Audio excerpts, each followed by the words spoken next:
use of technology. Example, you have schools right now that use computers to receive their lessons. You have secondary schools that have adopted the use of tabs rather than use notebooks, paper and pen. They have transitioned into using tabs or computers, to receive lessons and to submit assignments and to even write examinations. There are some schools that write examinations via a computer system.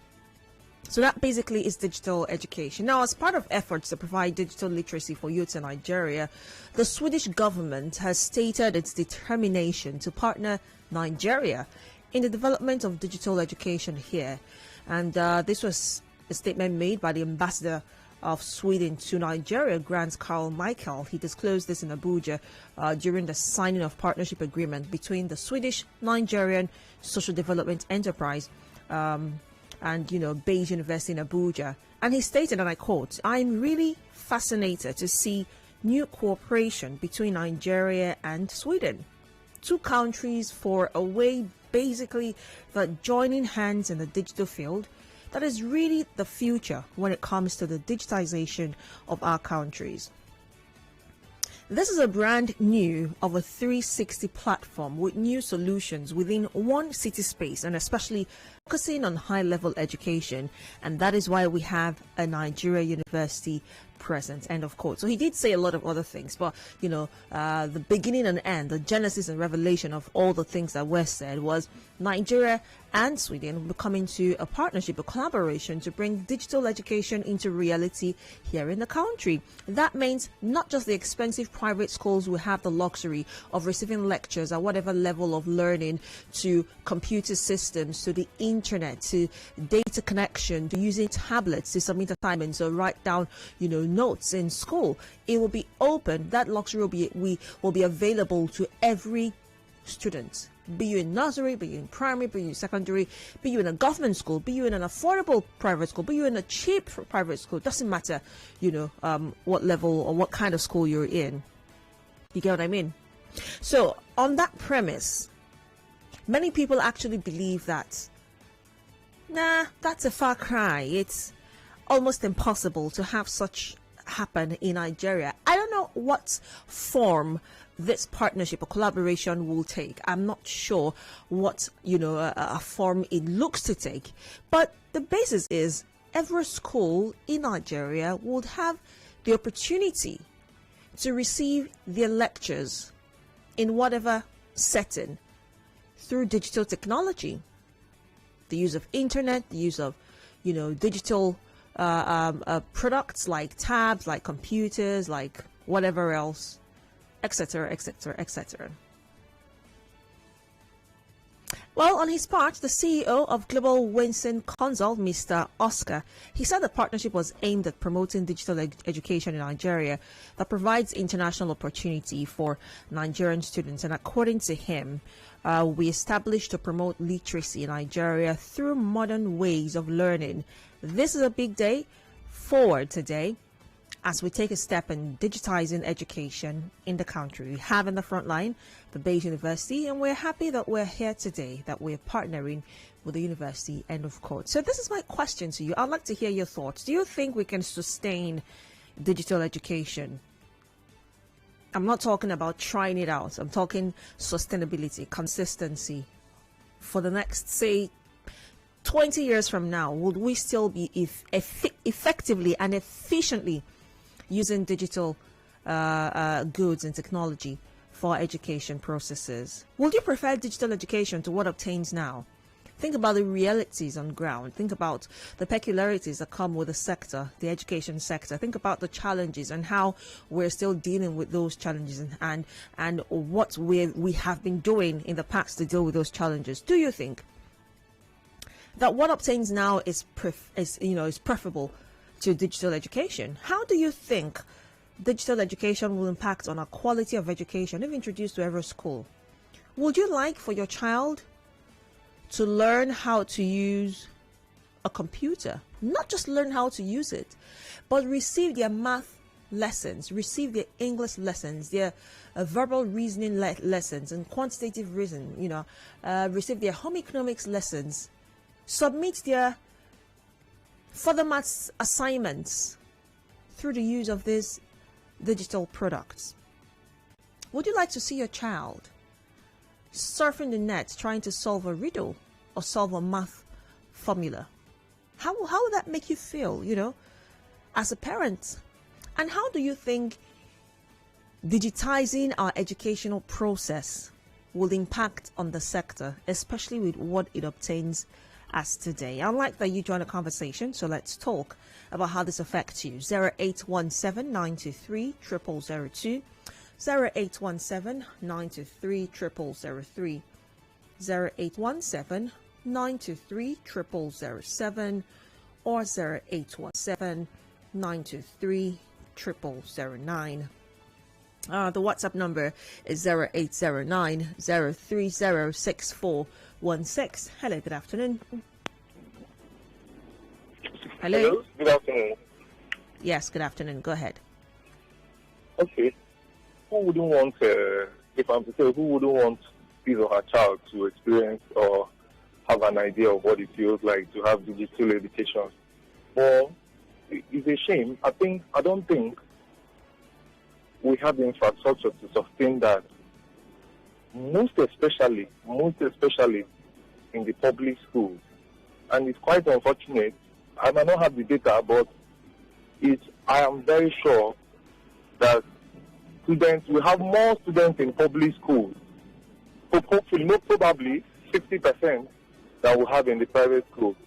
And most of these public schools, how many of them have source of power supply, of constant power supply? So basic things they are still complaining of. They are complaining of chairs, they are complaining of chalkboard or whatever, or marker board. I don't see how as a matter of fact, I'm using River State as a case study. I don't want us to start going to some other places, probably in the north, where apparently some schools are shut. People can't go to school because of insecurity. I'm just using River State, which I think has the resources to make these things available.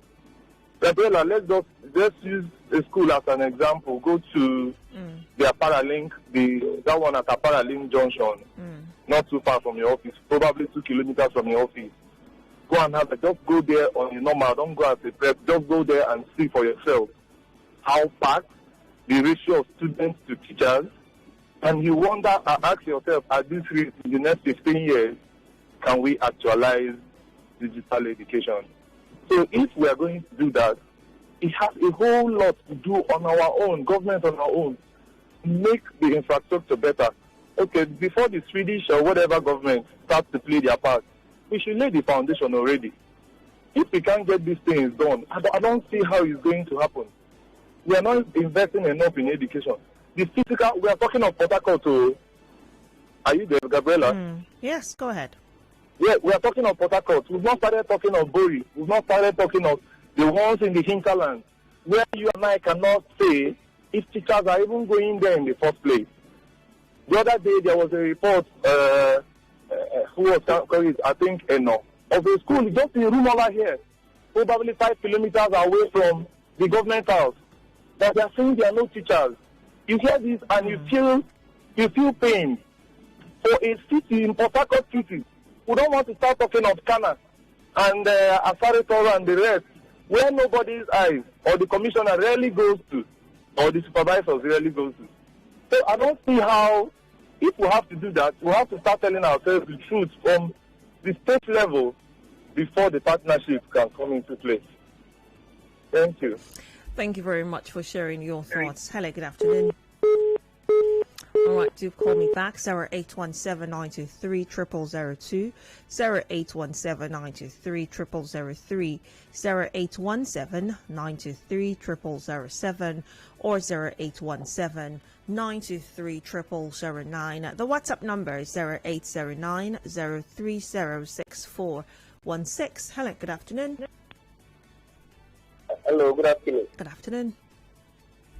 Yes, my name is David. Oh, David, go ahead. Go ahead, David. It will be a very good development, and if you avoid any similar things you are hearing about, I really support it. Okay. Thank you very much for sharing your thoughts. Hello, good afternoon. Hello? Please turn off your radio. Hello? Turn off your radio.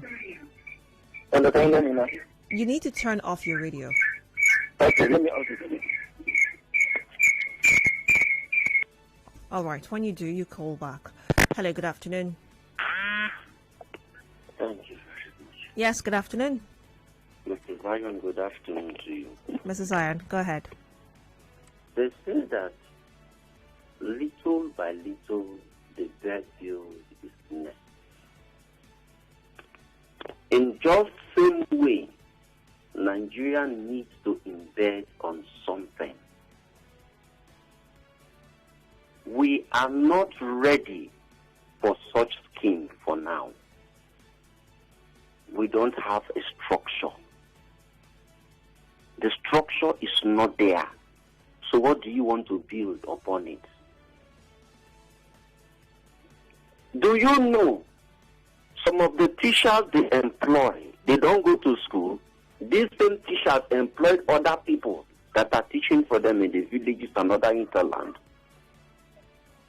If they are saying that this program is meant for private schools, yes, thank you very much. Already some private schools are already into it. Even want to upgrade. But the Nigerian public or unity school or government school, as we may call it, which has the larger population of Nigerians, both students and pupils, then we are not ready for that. Until we have a structure on ground. I've even seen the structures of the schools we have presently. Go to those schools and see something. You see rain. Children are still using blocks to sit down. Students are still crossing water. They will test on stones before they cross over. Some the roof are dilapidated. No structure. All these are your political statements of people just want to use eating money from other nations, and they look at it and let's go and deceive them. Let's keep them busy with a good But news. Mr. Zion, I'm with you. don't you think that if this is a suggestion, or rather a collaboration that is going to come, don't you think it's going to improve some of these things that you talk about? It's going to improve our infrastructure. For instance, if we're going to need computer sets for each student, that would mean, ensuring that we have sane classrooms with chairs and tables for the computers to sit on. It will not improve anything. Even a bank you want to borrow money for will ask of collateral.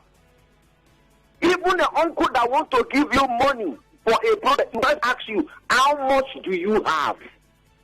So if they ask us, Nigeria, how much do you have, or what do you have for us to build this structure for you? What will we present? Is it our school in Kenya, as they call it? Or is it the one at Umeble that somebody always call you from Eleme Junction, Umeble, Beshie? My goodness me. See, we are not ready for this.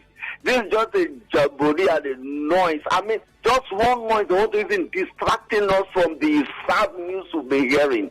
See, except they put up that structure, mold the buildings to the way that they can house these so-called digitalized equipment, we will go nowhere. I'm telling you the truth. Only few private schools that have met the demands of this. The government is so lazy to the point that they don't care for the public education. They prefer taking their children abroad. Recently, they sent me some pictures of prominent Nigerians that their children just graduated foreign schools and foreign university. I wept for my country. The one that broke my heart was even the hospital. You see these white plastic chairs. That is where they use sleeping newborn babies, about 6 or 7 in hospital here in Nigeria. The truth is this: we must have the structure first before these people can come and invest. If they send their supervisors here and they inspect and they found that the structures are not good enough, they will go back with their investment and we will lose and lose a lot. Mr. Zion.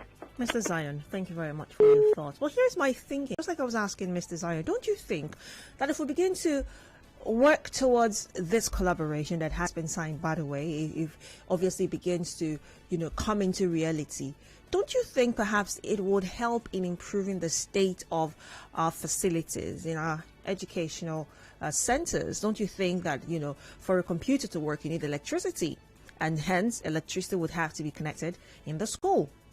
For that to function, you will need internet connection. For students to use these computer systems effectively, they will need chairs and tables, good chairs and tables. So that's also a problem that would also be sorted.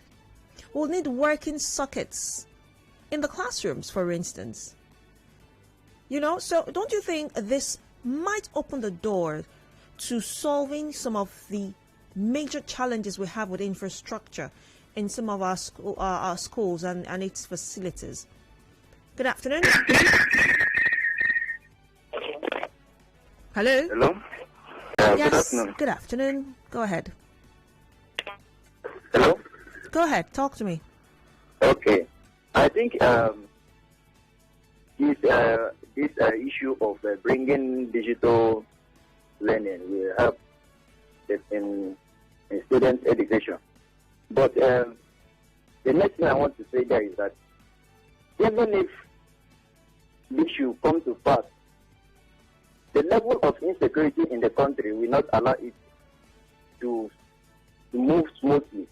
So while the country is thinking about bringing digital education, they should also talk about bringing security to the country. Even the boys in some areas will not allow that to happen because there are many criminals everywhere. There is high level of insecurity in the country.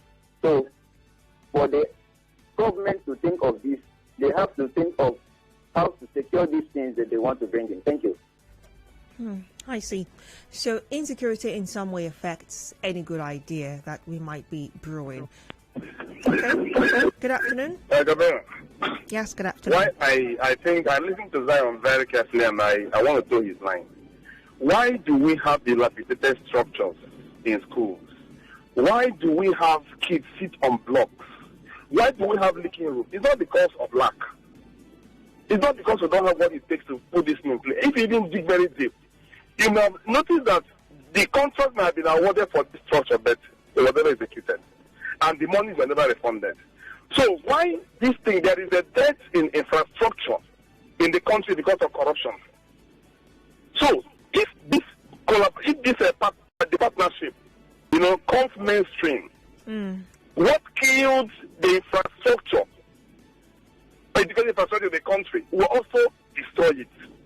The force that kept the infrastructure in the decay status it is today, irrespective of the kind of collaboration that is coming, that same forces are still having their mouth wide open, looking for what to swallow, with no consequence. So it will not work. Nothing in a rich country. Look, a country that can afford 4 billion to buy cars, a country that can afford to approve pension for governors, that will be earning the same thing that single governor earns, cannot build school and equip it. So, if Nigeria were to be a poor country, partnership, but Nigeria is a rich country, but the devil with corruption, so it will not work. All the other interventions in the past, this one is still working today. This is not the first time. So, I think those guys should just keep their money because they're not ready yet. Right. Thank you. Thank you for sharing your thoughts. Let's take some messages on WhatsApp. Remember, we're streaming live on Facebook and Twitter, so you can watch us as you comment on Twitter at Nigeria Info PH, on Facebook at Nigeria Info 92.3 PH. On WhatsApp now, Bob says, Gabby, does this digital learning system use power, or we have to empower China to start the production of digital generators? Bob, oh Bob. Ima Gold says, Gabriella, all you have mentioned are noble ideas, and Nigeria is overdue for the ICT world in academics, but they have come with a price. Questions: do we have regular power supply? The facilities, laptops and accessories, are they affordable? What about the cost of data? Is it pocket friendly?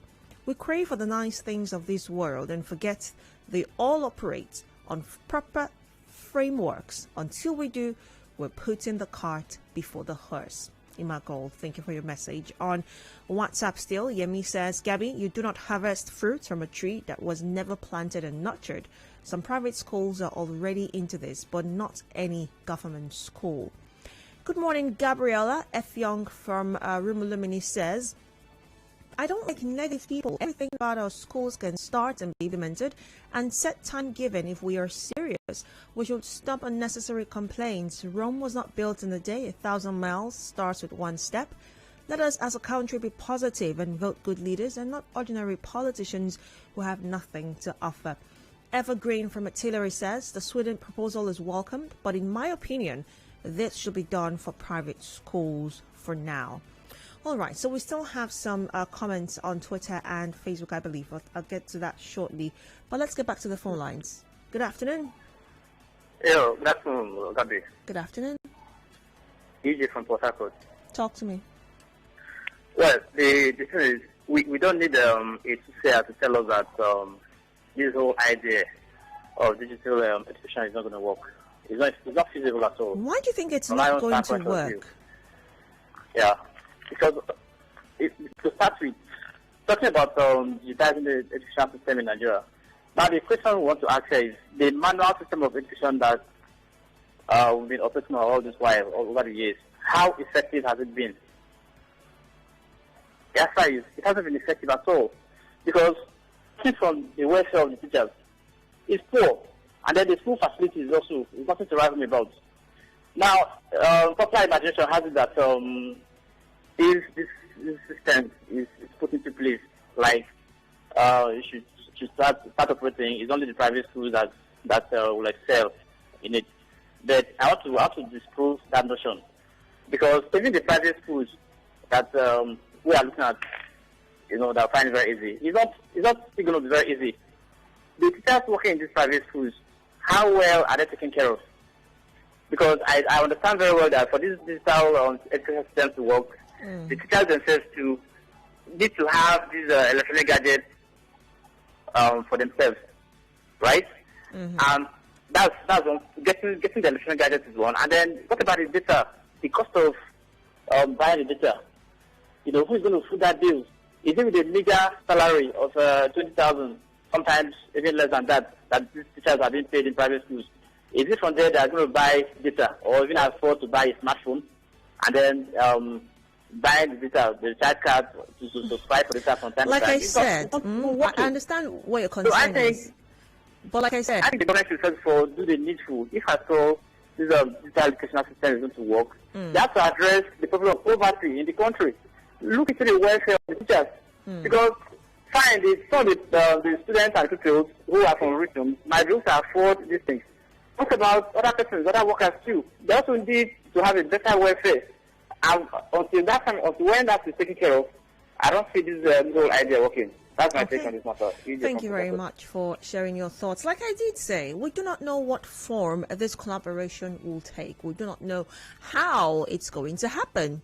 Will it happen? Yes, but we do not know the form it's going to take. We do not know, the nitty-gritty of these details that you're asking about, these questions you're asking. We do not know those details yet. But will we? Yes, we will. So it's a question of being optimistic, and waiting to find out what the how would look like. Anyway, let's get to the messages we have on here. We've got just very little time left for this conversation. On WhatsApp, Deji says, hello Gabby, great idea, but let's ask basic questions. Where is the basic tool? What is, I'm sure you meant to say, the basic tool needed for this? What is the state of the school? I want to be positive about this, but in my world of multinational professionalism, most of these countries abroad are looking for new markets for their tech. This whole thing will come with computer systems and all. Will all the tech brains here? All we need is a conducive and incubated environment. We can match any country on tech, but the Nigerian state does not want power in the hands of her people. We have plenty of such partnerships with other countries. Where are we still? All right. On Facebook, Owunari Benibo says, not now. Too much corruption. Okay. Iyene Ekpeyong is dancing. I don't know why you're dancing. Perhaps you're excited about the news, I would assume. Udo Abasi Terry O'Connor says, it's just another way of stealing money. How have we fared, I'm sure you meant to say, so far with the management of our education resources and infrastructure? Our final caller. Good afternoon. Hello. Hello. Yes, good afternoon. Good afternoon. Good afternoon. This is Charles calling from Port Harcourt. Go ahead. You see, we have this common issue on casting aspersion on government in everything. All right, if we found out that the government is not actually doing anything, our government school has given birth to lots of great minds, professors, engineers, mention them. Can these people come back as old students and improve the government school also? If the government is not doing what we feel they should do, then we should be responsible for the future. We can decide, this is my school, this has been my school, I've benefited so much from this place. What more can I do? What more can I add to the students? How can I improve the future leaders? What are the challenges in the school? What do they need? Let these people come together as old boys, old girls. I think our country will be a better place. Thank you. Thank you very much for sharing your thoughts. Whatever your thoughts might be, whatever side of the divide you fall under, whatever your sentiments are, your reservations, your questions might be, a collaboration will happen. And in the coming days or months or perhaps years, we'll find out how effective this will be in our education sector. And perhaps this just might be, the flicker of hope that sector has been looking for. Hopefully. Let's see how that pans out. I'm Gabriella. The conversation continues right here at 92.3 Nigeria Info. Don't go away.